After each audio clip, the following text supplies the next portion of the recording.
been a long journey that we always say and cry that we need to come together. I'll not stop, and I'll continue urging them. We need to come together to make this thing happen. If we can't come together, we'll never make anything happen. Hi guys, welcome back to Kenaka TV, your favorite online TV show. Kama kawaida, if it's your first time here, please consider subscribing. And right about time now, I am standing next to the one and only Daddy Owen. I want to chat with him kidogo, tusikie moja mbili tatu kutoka kwake. Hello. Sasa. How are you doing? I'm good. Kabisa. Daddy Owen ni jina kubwa. You don't have to introduce yourself. Kuna generation bado inijui. Unajua the younger generation, because I was very active maybe like 5-6 years ago. Sasa nafanyanga muziki 1-2 but I was really active. Kuna time nilikuwa really active. So I always understand when there's a generation that doesn't know about that. For the sake of the young generation, yes. Then, as you've said. So for the sake of the young generation, my name is Owen Mwate, that's my real name. But my artist name, I am Daddy Owen, aka Papa Fololo, aka Uncle Mutulele, aka Lino Le Pepino, aka Mokoto Nanga for chasing away the evil spirits. Oh my God, I didn't even understand the word.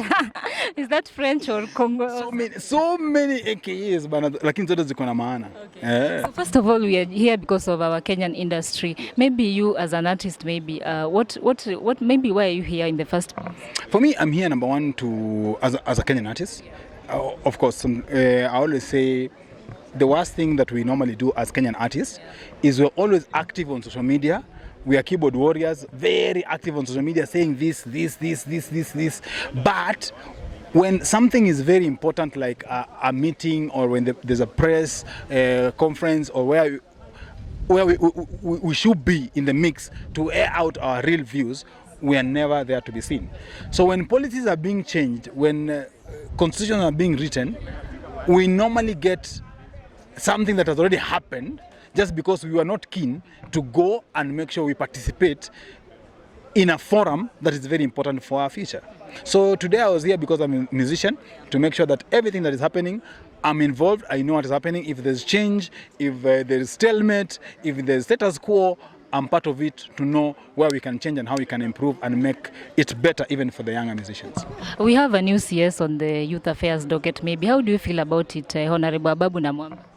You know, it's different about feeling and seeing and realizing and understanding, because sometimes you can have a good feeling about someone, but performance determines everything. You understand? Because, you know, nowadays the internet never forgets. Now you're recording this thing. I can say something and then 5 years you're like, Daddy Owen said this, so I don't want to be in that trap. I want to say he knows his task, he knows his work, he knows what the musicians are going through, he knows what the sports is facing in this country, and for him is just to make sure that for now he should take care of the young people of this country, because young people have been complaining for so long, for so many years. I think this is the right time for him now to come and perform and show us what he can do. Moving forward, Eric Omondi has been really fighting for our Kenyan industry, has been out there complaining that the problem is with our Kenyan artists. The artists themselves are saying the problem is with the fan base in Kenya. Maybe, according to you, what Eric Omondi has been pushing for, especially the 75% of local content, maybe. What's your opinion on that? Well, that's a very good question. I believe the music industry has so many stakeholders. That's what people don't understand. People think music industry is just the musicians alone. Music industry has so many stakeholders, and these stakeholders come from. We can start from musicians. We go to the fans. We go to the corporates. We go to the government. We go to the CMOs. We go to all these groups. You understand? So when all these things are said and done, when after all is said and done, it's a matter of us as musicians to come up with a structure that all these entities can tap into and make our music become bigger and greater again. But you see, we need to be in the front line as the musicians first before anyone can join us. Because if you're not in the front line, even the fans who believe in you, they always feel like even yourself, you're doubting whatever is happening. But if we are not in the forefront waiting for the fans to kututetea, waiting for the government to do something for us, nothing will ever happen. So for me, I believe the biggest challenge is to the musicians. I believe we are in a better position because we are a voice. We are a voice in this country, in this society, and we can change a lot. So it's for us to believe in what we are doing, and we need to have one agenda that we are pushing. Not everyone to come with their own agenda and and in the long run we expect to get good results. So it's just for us to come together. A people united can never be defeated. So it's just us coming together and agreeing and saying we have policies, and we segregate the policies and say in every 3 years this will be a fight. Our fight this year is this, is Skiza. Our fight next year is, you understand, and break it down to certain levels. So maybe to Eric Omondi, what should you tell him? Should he continue pushing for what he's doing? No, I believe Eric Omondi is doing the right thing, and maybe it's just some maybe the formula he's using Ndombaya. You understand? He's doing the right thing, and maybe the formula he's using Ndombaya. Or maybe some of the artists understand.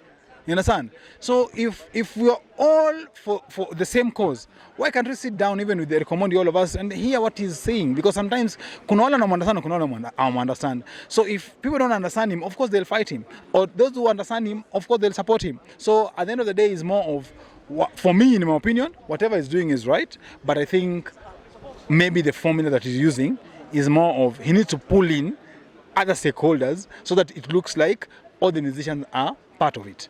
Maybe as we wind up, recently you came out that you're looking for a wife. Maybe did you get the wife?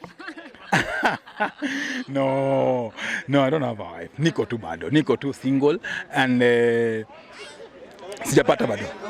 So our content creators, our influencers there, watu wamekuwa wakiapply. Tuliona Pretty Vishi pale aliapply, tena alikuja akadecline. Maybe how many celebrities so far wamekureach out? Zimekuwa mob bana. Ndio tunataka unajua celebrity kwa celebrity tunakuwa na series zetu, so zimekuwa mob, but hizo tunaweka chini ya maji. Celebrities wamekuwa mob, politicians nini, hizo zimekuwa. Is there anybody in the industry that maybe you are eyeing right now?